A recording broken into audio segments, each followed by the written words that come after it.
How did I give birth to a child that isn't mine? I was grocery shopping with my daughter when her pediatrician called me. Your daughter's blood work came back. We need to discuss immediately. The next morning in his office, Dr. Morito kept clearing his throat. Susanna's blood type is a negative, he finally said. Your records show you're O positive. Your husband is a B negative. He paused. Susanna cannot biologically be your child. I actually laughed because obviously the lab screwed up. These things happen all the time. But he was already sliding a second test across his desk from a completely different lab. Same results.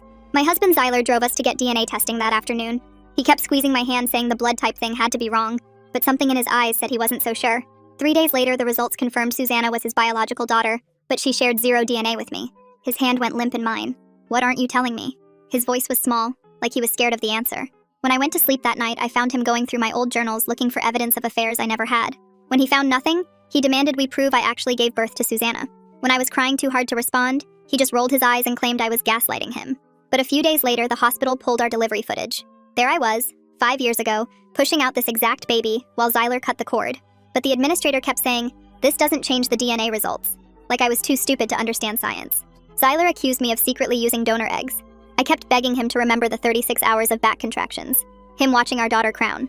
But I guess my MIL's constant whisperings about how I shouldn't be trusted finally worked, because it was like talking to a wall. Zyler started sleeping in the guest room. He'd stare at Susanna during breakfast like he was looking for traces of another woman in her face. Susanna asked why Daddy wouldn't hug her anymore. We were at Olive Garden pretending to be a happy family when it happened. A drunk woman came up to our table laughing. Your daughter looks exactly like my sister who died 6 years ago.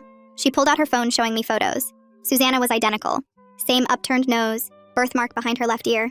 My sister used to donate eggs. So who knows? The woman continued before walking away. Zyler played it cool until Susanna was asleep.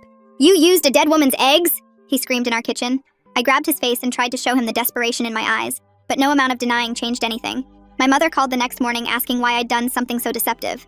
And when I insisted I hadn't, she sighed like I was a teenager caught smoking. Just tell us the truth. We'll still love you. My dad stopped answering my calls entirely. Even my mother-in-law, who'd been there for Susanna's birth, suddenly remembered I'd been secretive during pregnancy. The next day, Susanna came home with her unicorn backpack dragging on the ground. Her tiny self was shaking.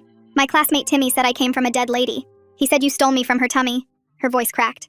And Cynthia's mom told Cynthia not to play with me because I'm not real. She buried her face in my chest. Am I not real, Mommy? Update. My lawyer said that without biological connection, I had no case. The dead woman's family got visitation rights as biological grandparents. Zyler had testified on their behalf, showing the court DNA evidence and arguing Susanna deserved to know her biological heritage. Zyler got full custody. I get supervised visits on Sunday afternoons. Susanna clings to me the entire time while the supervisor takes notes. She keeps asking when she can come home. I lie and say soon, but soon that lie came true. I was sitting in my car outside Susanna's dance recital when I saw